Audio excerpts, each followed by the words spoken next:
السلام علیکم دوستو، ویلکم ٹو انڈین ریئیکشن۔ آج اس ویڈیو پر ہم ریئیکٹ کرنے والے ہیں۔ یہ 12 ربیع الاول کے لیے اسپیشل ہے کہ 12 ربیع الاول کے مہینے میں ہمیں کیا چیز کرنا چاہیے۔ 12 ربیع الاول کے مہینے میں روزہ رکھنے یا نہ رکھیں، کب کس دن روزہ رکھیں اور کیوں روزہ رکھیں، اس کی کیا فضیلت ہے، آج کی اس ویڈیو میں ہم جانیں گے۔ اگر آپ چینل پر نئے ہیں تو چینل کو سبسکرائب کرتے ہوئے اس ویڈیو کو لاسٹ تک ضرور دیکھیں گے۔ تو چلیے ویڈیو شروع کرتے ہیں۔ السلام علیکم ورحمۃ اللہ وبرکاتہ۔ وعلیکم السلام ربیع الاول کا ورحمۃ مہینہ اللہ شروع ہو وبرکاتہ۔ چکا ہے اور اس مبارک مہینے میں ہمارے آقا محمد مصطفیٰ احمد مجتبیٰ سرکار دو عالم صلی اللہ علیہ وسلم تشریف صلی لائے۔ اللہ علیہ وسلم۔ اس مبارک مہینے میں ہمیں 3 کام خاص طور پر کرنا چاہیے، لیکن افسوس کی بات ہے کہ یہ 3 کام اکثر مسلمان نہیں کرتے۔ ربیع الاول کا مہینہ شروع ہوتا ہے تو دنیا بھر کے کام مسلمان کر رہے ہوتے ہیں، لیکن ایکچول جو کام ہمیں کرنا چاہیے اس سے ہم بہت دور ہوتے ہیں۔ ہم لوگ ربیع الاول کے مہینے میں جھنڈا لگاتے ہیں، بعض مسلمان جلوس نکالتے ہیں، بعض مسلمان نعتیں وغیرہ بجاتے ہیں، اور 12 ربیع الاول کو آتش بازی اور موم بتیاں تک جلائی جاتی ہیں۔ اللہ ہم سب کی حفاظت فرمائے۔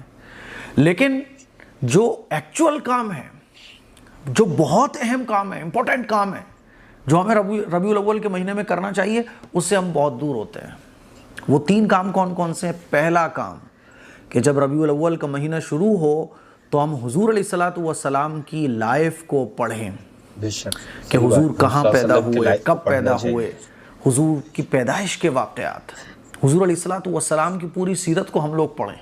ویسے تو ہر مسلمان کو حضور علیہ الصلوۃ والسلام کی سیرت کو پڑھنا چاہیے، روز پڑھنا چاہیے، اور مسلمان کو معلوم ہونا چاہیے کہ حضور علیہ الصلوۃ والسلام کی پیدائش سے لے کر اس دنیا سے پردہ فرما جانے کے وقت تک کی جو پوری لائف تھی حضور کی پوری زندگی کیسے تھی، ایک ہر مسلمان کو پتہ ہونا چاہیے۔ لیکن افسوس کی بات ہے کہ آج مسلمانوں کی بڑی تعداد کو حضور کا نام بھی صحیح سے نہیں معلوم۔ مجھے یاد پڑ رہا ہے، تقریباً 8-10 سال پرانی بات ہے، ایک میلاد النبی صلی اللہ علیہ وسلم کے نام سے اجتماع تھا، تو اس اجتماع میں میں گیا ہوا تھا۔ جتنے بھی مسلمان تھے نا، خاص طور پر مسلمان نوجوانوں کی تعداد بہت زیادہ تھی، بڑا مجمع تھا۔ تو میں نے وہاں پوچھا کہ اچھا بتاؤ، جب حضور پیدا ہوئے تو حضور علیہ الصلوۃ والسلام کے کیا نام رکھا گیا، حضور کا کتنے نام رکھے گئے، کسی کو نہیں پتا۔ تو میں نے کہا اچھا بتاؤ ہمارے آقا صلی اللہ علیہ وسلم کا نام کیا ہے؟ تو اکثر لوگوں نے غلط جواب دیا، بہت کم لوگ تھے جنہوں نے صحیح جواب دیا۔ بعض نے کہا حضور صلی اللہ علیہ وسلم، کسی نے کہا حضرت محمد صلی اللہ علیہ وسلم۔ میں نے کہا نام بتاؤ، صرف نام کیا ہے اس میں؟ تو کوئی کہہ رہا تھا حضرت محمد صلی اللہ علیہ وسلم۔ میں نے کہا نام کیا ہے؟ کہ یہی پورا نام ہے۔ ان کا نام کسی نے کہا حضور صلی اللہ علیہ وسلم، کسی نے کہا محمد صلی اللہ علیہ وسلم۔ تو میں نے لوگوں کو بتایا کہ ہمارے آقا کا نام جو ہے نا وہ محمد ہے، اور جب ہمارے آقا پیدا ہوئے نا تو ہمارے آقا کے 2 نام رکھے گئے، محمد اور احمد، ہے نا۔ اور ہمارے آقا کا پورا نام جب ہم بولتے ہیں تو حضرت محمد صلی اللہ علیہ وسلم، صلی اللہ علیہ وسلم درود شریف ہے، اور حضرت یہ ادب کے لیے حضور کا جو نام ہے وہ محمد ہے۔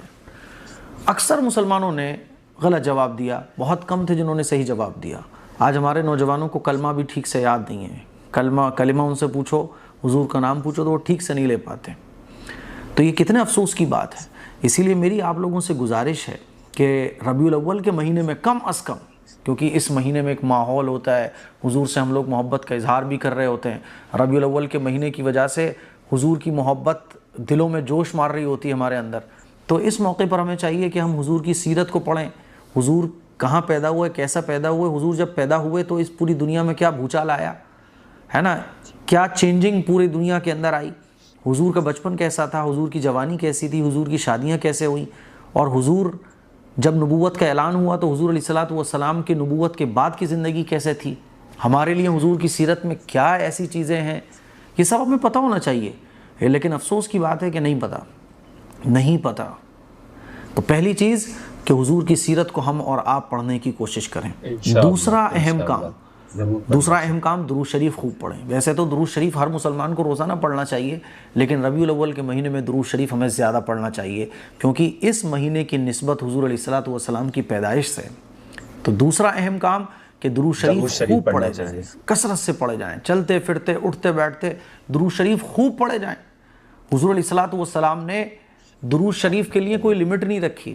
ایک صحابی نے پوچھا, یا رسول اللہ 100 مرتبہ پڑھوں؟ حضور نے فرمایا مرضی ہے تمہاری, زیادہ چاہو تو زیادہ. تو انہوں نے پوچھا کہ یا رسول اللہ پھر تو میں 1000 مرتبہ پڑھ لوں؟ ٹھیک ہے مرضی ہے. انہوں نے کہا اس سے بھی زیادہ پڑھ لوں, سارے کام دام چھوڑ کے درود شریف ہی پڑھتا رہوں, یعنی میں بس کچھ نہ کروں, فرض عبادت کے علاوہ درود شریف پڑھوں. تو یہ حدیث کا مفہوم میں آپ لوگوں کے سامنے رکھ رہا ہوں. حضور نے فرمایا ارے بھائی بہت اچھی بات ہے, جتنا زیادہ پڑھو گے اتنا اچھا ہے.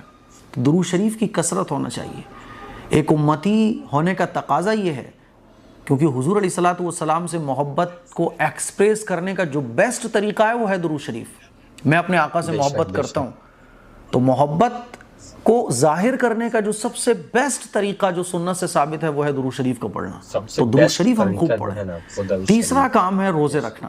حضور علیہ الصلوۃ والسلام ایوری ویک دو روزے رکھا کرتے تھے, ایک منڈے کا اور ایک تھرسڈے کا. منڈے کو حضور روزہ اس لیے رکھتے تھے کیونکہ حضور سے جب پوچھا گیا رسول اللہ آپ منڈے کو روزہ کیوں رکھتے ہیں, پیر کو روزہ کیوں رکھتے ہیں, تو حضور نے فرمایا کیونکہ میں اس دن پیدا ہوا. تو شکر کے طور پہ حضور روزہ رکھا کرتے تھے. تو ہمیں چاہیے کہ ہم منڈے کو روزہ رکھیں. اسی لیے اب جو منڈے آ رہا ہے کوشش کریں کہ منڈے کو آپ روزہ رکھیں. سمجھ رہے ہیں, روزہ رکھنے کی کوشش کریں. آپ نفلی روزے بھی رکھ سکتے ہیں جتنے چاہیں, لیکن پیر کو روزہ رکھنا, منڈے کو روزہ رکھنا یہ سنت ہے. تو تیسرا کام کیا ہو گیا؟ روزے رکھنا. چوتھا کام ہے میلاد النبی صلی اللہ علیہ وسلم کے پروگرام کرنا اور لوگوں کو جمع کر کے بتانا کہ دیکھو ہمارے حضور علیہ الصلوۃ والسلام جب پیدا ہوئے تو کیسے پیدا ہوئے, اور بچپن سے لے کے حضور علیہ الصلوۃ والسلام کی اس دنیا سے پردہ فرما جانے کے بعد تک جو پورا ٹائم حضور کی پوری سیرت کو لوگوں کے سامنے رکھنا, تاکہ آقا کی محبت صرف جھنڈوں کے اور جلوس کے اور نعتوں سے نکل کر دل میں ہمارے آئے. کیونکہ جب دل میں محبت آئے گی نا حضور کی ایکچول, تو حضور کے ایک ایک طریقے سے محبت ہوگی. آج ہماری پرابلم یہ ہے کہ ہم دعوے تو بہت کرتے ہیں لیکن ایکچول لائف میں جب دیکھا جائے تو ہم حضور کے طریقوں سے بہت دور ہوتے ہیں. ہماری شادیوں میں حضور کا طریقہ نہیں, کھانے میں پینے میں, صبح سے شام تک کی زندگی میں اگر ہم اور آپ غور کریں نا تو حضور کے طریقے کہیں نظر نہیں آئیں گے. کیوں؟ کیونکہ ہماری جو محبت ہے وہ زبانی ہے, دل میں ہمارے دنیا کی محبت زیادہ ہے. لائف اسٹائل سمجھ رہے ہو, اسی لیے ضرورت اس بات کی کہ حضور کی سیرت لوگوں کو بتائی جائے. تو ربیع الاول کے مہینے میں میلاد النبی صلی اللہ علیہ وسلم کے پروگرام کیے جائیں, حضور کی سیرت لوگوں کو بتائی جائے, حضور کا طریقہ لوگوں کو میں بتایا جائے, درود شریف کی مجلسیں قائم ہوں, حضور کی پیدائش کے واقعات لوگوں کو سنائے جائیں, ہے نا, تاکہ لوگوں کے دلوں میں حضور کی محبت پیدا ہو, حضور کی سنتوں سے محبت ہو, اور جو ایکچول دین اسلام ہے اس پر عمل کرنے والے مسلمان بن جائیں. تو یہ 4 کام بہت خاص طور پر کرنا ہے. نمبر 1 سیرت کو پڑھیے. سیرت کو آپ کتابوں سے پڑھیے یا علماء کے بیان سن کے سنیے, نو پرابلم, سیرت کو جانیے. نمبر 2 روزہ رکھنا. نمبر 3 درود شریف پڑھنا. نمبر 4 میلاد النبی صلی اللہ علیہ وسلم کے پروگرام اس مہینے میں کرنا. ٹھیک ہے, باقی اس کے علاوہ جو اور بہت سارے کام ہیں وہ بھی آپ کر سکتے ہیں. قرآن مجید ہے, حضور کی محبت میں تہجد میں دعائیں مانگنا وغیرہ, وہ سارے, لیکن یہ 4 خاص کام ہیں جو آپ ربیع الاول کے مہینے میں ضرور کیجیے گا. دعاؤں کی گزارش ہے. السلام علیکم ورحمۃ اللہ وبرکاتہ. تو جیسا کہ ہم نے اس ویڈیو میں دیکھا کہ جو 12 ربیع الاول یا ربیع الاول کا جو مہینہ ہے, اس میں اصل کام جو ہمیں کرنا ہے وہ کون کون سے کام ہیں؟ 4 ایسے کام ہیں جس کو ہمیں زیادہ سے زیادہ کرنا چاہیے.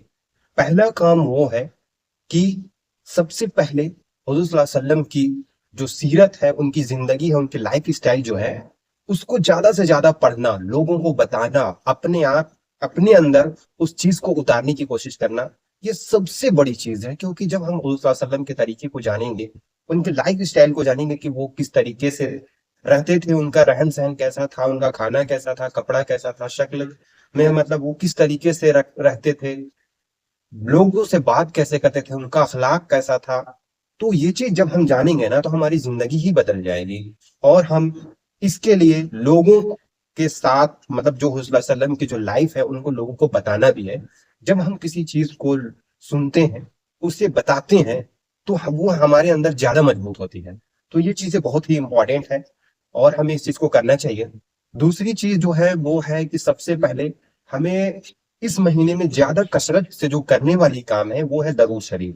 یعنی آپ کو جو درود آتا ہو اور زیادہ سے زیادہ آپ کوشش کریں کہ درود ابراہیم اور بہت ساری درودیں ہیں، جو ان سبھی درود میں سے جو آپ کو زیادہ اچھا لگے ان کو پڑھیے، اور کوشش کریے کہ سب کو تھوڑا تھوڑا پڑھے، جتنا جانتے ہیں آپ 2 3 درود شریف کا پڑھنا بہت بڑی اجر کی بات ہے، کیونکہ ایک بار درود شریف پڑھنے سے بہت ثواب ہے، ان کے بہت سارے فائدے ہیں، جس میں سے کچھ فائدے یہ ہیں کہ سب سے پہلے کہ آپ کو اگر ایک بار درود شریف پڑھتے ہیں تو 10 نیکیاں ملے جائیں گی، 10 گناہیں معاف ہوں گے، 10 درجات بلند ہوں گے، اور بھی بہت ساری فضیلت ہے۔ تو ہمیں کثرت کرنی ہے درود شریف پڑھنے کے لیے، کہ حضور صلی اللہ علیہ وسلم اس جو 12 ربیع الاول کے مہینے ہیں تو اس میں ہم درود شریف کا کثرت کریں، زیادہ سے کم مارننگ میں اور ایوننگ میں، صبح اور شام ہم 100 ٹائمز، اور ایوننگ میں 100 ٹائمز، 100 مرتبہ صبح میں اور 100 مرتبہ شام میں درود شریف کا ورد ضرور کریں، کم سے کم۔ اور آپ جتنا زیادہ کر سکتے ہیں، 1000 2000 5000 درود شریف پڑھنا، آپ کا اجر اور آپ کا مرتبہ بڑھتا جائے گا۔ اللہ کے نبی صلی اللہ علیہ وسلم پر اگر ہم درود پڑھتے ہیں، درود و سلام پڑھتے ہیں، تو اس سے ہمارے درجات جو ہے وہ بلند ہوتے ہیں، ہمیں نیکیاں ملتی ہیں، ہمارے گناہیں معاف ہوتے ہیں۔ ہم دن رات کتنی گناہیں کر رہے ہیں، تو اگر ہم یہ کام کریں تو یہ بہت ہی اونچا عمل ہے۔ تیسرا کام جو ہے وہ ہے کہ اگر آپ روزہ رکھنا چاہیں تو منڈے اور تھرسڈے، یعنی جمعرات اور سوموار کے دن آپ روزہ بھی رکھ سکتے ہیں، اس کے بہت ثواب ہے۔ اور حضور صلی اللہ علیہ وسلم بھی روزہ رکھتے تھے، جیسا کہ ہم نے مفتی ایم قاسمی صاحب سے یہ جانا کہ روزہ کس دن رکھتے تھے، تو روزہ رکھنا ہے۔ چوتھا ہے کہ ہمیں حضور صلی اللہ علیہ وسلم کے جلسے، جو ان کا پروگرام ہے، اس کو کرنا چاہیے زیادہ سے زیادہ، اور لوگوں کو بتانا ہے، لوگوں کو جوڑنا ہے، لوگوں کو بتانا ہے کہ حضور صلی اللہ علیہ وسلم کی لائف کیسی تھی، ان کے بارے میں، ان کی زندگی کے بارے میں، ان کے طریقے کے بارے میں ہمیں لوگوں کے سامنے زیادہ سے زیادہ بات کرنی ہے، لوگوں کو زیادہ سے زیادہ بتانا ہے، اور ان کی جو زندگی اور صحابہ کرام جو ان پر مر مٹنے کا جذبہ ہوتا تھا، اور جس طریقے سے وہ لوگ اللہ کے نبی صلی اللہ علیہ وسلم کے ساتھ جو اپنا اخلاق پیش کرتے تھے، ان کے لیے اپنے جان مال ہر چیز قربان کرتے تھے، آج بھی ہمارے اندر وہ شوق، وہ جذبہ پیدا ہو، اس کے لیے ہمیں محنت کرنی ہے، خود کے اندر بھی محنت کرنی ہے، لوگوں کو بھی بتانا ہے۔ یہ بہت ہی امپورٹنٹ چیز ہوتا ہے۔ جب ہم اللہ کے نبی صلی اللہ علیہ وسلم کی سیرت کو پڑھیں گے، ان کو لوگوں کے سامنے بتائیں گے، اپنے لائف میں اور اپنی زندگی میں کوشش کریں گے کہ اس کو اتارنے کے لیے، تو اس سے ہمیں زیادہ سے زیادہ بینیفٹ ملیں گے، اور ہم دھیرے دھیرے ان کے لائف اور ان کی زندگی کو اپنی زندگی میں اتار کر ان کو جب ہم عمل کرنے لگیں گے تو اللہ سبحانہ و تعالیٰ کے قریب ہونے لگیں گے۔ حضور صلی اللہ علیہ وسلم کے جو ہم لائف اسٹائل کو فالو کریں گے تو ہمارا درجہ اور ہمارے مقام مرتبہ بڑھتے رہیں گے۔ تو سب سے پہلے درود و سلام، اللہم صلی علی سیدنا سفینا حبیبنا مولانا محمد مبارک وسلم، صلو علیہ الصلوۃ والسلام علیک یا رسول اللہ صلی اللہ تعالی علیہ وسلم۔ آپ جو درود شریف پڑھنا جانتے ہیں، بڑا چھوٹا، جیسے صلی اللہ علیہ وآلہ وسلم، صلی اللہ علیہ وسلم، ایسے بہت سارے چھوٹے اور بڑے جو درود آپ کو پسند ہو، یا جس درود کو آپ پڑھنا چاہتے ہیں ان کو پڑھیں، کوشش کریں کہ سب کو تھوڑا تھوڑا ایک ایک بار پڑھ لیں تو زیادہ بہتر رہے گا۔ تو ہمیں اپنے اس چیز کو عمل کرنا ہے، اور آپ کو اور اپنے دوستوں کے ساتھ اس ویڈیو کو بھی شیئر کریں، اور حضور صلی اللہ علیہ وسلم کی سیرت کے بارے میں بات کریں، انہیں بتائیں۔ تو پھر ملتے ہیں ایک نئے ویڈیو میں، تب تک کے لیے اپنا خیال رکھیے گا۔ تھینکس فار واچنگ، اللہ حافظ۔